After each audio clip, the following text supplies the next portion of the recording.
Hello friends, आपके अपने YouTube channel BDRS academy में आपका स्वागत है। आज हम लोग पढ़ेंगे चक्रवृद्धि ब्याज। चक्रवृद्धि ब्याज में 2 वर्ष का कॉन्सेप्ट को पढ़ेंगे। आइए हम कुछ सीखते हैं। ऐसे प्रश्नों में सबसे पहले आप 2 बॉक्स बना लेंगे। दर है 5%, 5% लिख देंगे। समय है 2 वर्ष, समय लिख देंगे। अब क्या करना है, पहला स्टेप आपका क्या होगा, दर गुना समय। तो ये दोनों को गुना करेंगे तो 10% आ जाएगा। पहले कॉलम में लिख देंगे जो आपका 1 वर्ष का ब्याज होगा। अब अगले वर्ष के ब्याज के लिए हम लोग क्या करेंगे, अगले वर्ष के ब्याज के लिए हम जो दर है उसको स्क्वायर करेंगे। तो 5 के स्क्वायर हो जाएगा 25। अब 25 में हम 100 से भाग देंगे तो कितना हो जाएगा, 0.25%। तो यहां लिखेंगे 0.25%। अब ये दोनों को हम जोड़ लेंगे तो 10% जोड़ 0.25%, दोनों को जोड़ेंगे तो 10.25% आपका दर आ जाएगा। इसी प्रकार बहुत ही आसानी से हम लोग चक्रवृद्धि ब्याज के प्रश्नों को बना पाएंगे। आइए हम प्रश्नों को देखते हैं। प्रश्न है 1000 रुपए का 10% साधारण ब्याज। साधारण ब्याज कितना है, साधारण ब्याज है 10%, समय है 1 वर्ष। तो ये हो गया 10%। चक्रवृद्धि ब्याज बराबर भी दर है 10%, समय है 1 वर्ष। इसका भी गुणनखंड हो जाएगा 10%। तो ध्यान दीजिएगा, जब साधारण ब्याज और चक्रवृद्धि ब्याज सेम है तो अंतर कितना का हो जाएगा, अंतर 0 का हो जाएगा, जो ऑप्शन नंबर सी सही है। प्रश्न है 1000 रुपया की धनराशि पर 5% की दर से 2 वर्ष का चक्रवृद्धि ब्याज और साधारण ब्याज का अंतर कितना होगा। हम लोग फिर वही कॉन्सेप्ट अप्लाई करेंगे। कौन, 2 वर्ष का कॉन्सेप्ट। 2 वर्ष का कॉन्सेप्ट में हम लोग पहले एक कॉलम को 2 भागों में बांटते हैं। एक साइड दर लिखते हैं और दूसरे साइड समय लिखते हैं।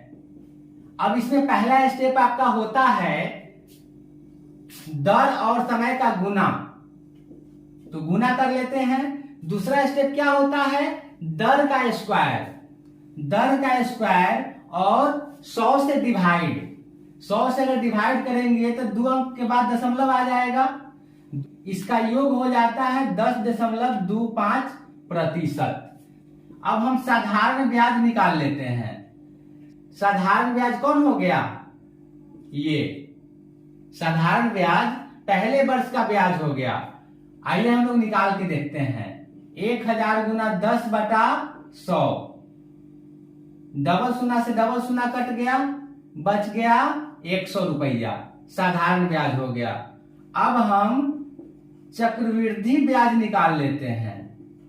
चक्रवृद्धि ब्याज निकालेंगे तो 1000 रुपया मूलधन है और 2 वर्ष का चक्रवृद्धि ब्याज दर ये है, तो 10.25%।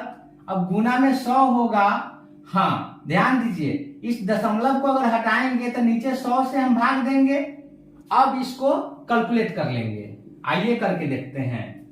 2 शून्य से 2 शून्य कट गया, 1 शून्य से हम 1 शून्य यहां काट दिए, बचा क्या, 10/25, यही ना बचा। अब इस 10 को हम ऊपर लेके चलेंगे, ऊपर लेके चलेंगे तो 102 रुपया 50 पैसा होगा। अब अंतर हम निकालते हैं तो 102 रुपया 50 पैसा से हम 100 रुपया घटा लेते हैं तो आंसर आ जाएगा 2 रुपया 50 पैसा। चक्रवृद्धि ब्याज और साधारण ब्याज का अंतर 2 रुपया 50 पैसा है, जो ऑप्शन नंबर बी में है। प्रश्न है 50,000 की धनराशि 8% की दर से 2 वर्ष में चक्रवृद्धि ब्याज कितना होगा। तो फिर वही 2 वर्ष का कॉन्सेप्ट हम लोग यूज करेंगे। एक कॉलम को 2 भागों में बांट देंगे। एक साइड लिखना है दर, दर है 8%, दूसरे साइड लिखना है समय, समय है 2 वर्ष। पहले कॉलम में 8 और 2 को गुना करके लिख देना है 16%। अब दूसरे कॉलम में 8 के स्क्वायर करना है, 8 के स्क्वायर 64 हो जाता है और इसमें 100 से भाग दे देना है। जब 64 में 100 से भाग देंगे तो दशमलव के बाद 2 अंक आ जाएगा, मतलब 2 अंक के बाद दशमलव लगाना पड़ेगा।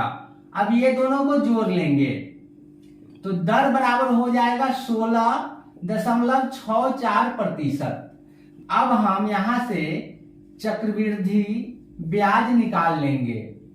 चक्रवृद्धि ब्याज निकल जाएगा कितना, मूलधन दिया गया है 50,000 रुपया, दर कितना है 16.64%। अब बटा में 100 करेंगे। ध्यान दीजिए 16.64 है, इस दशमलव को हटाने के लिए नीचे हम 100 से भाग देंगे।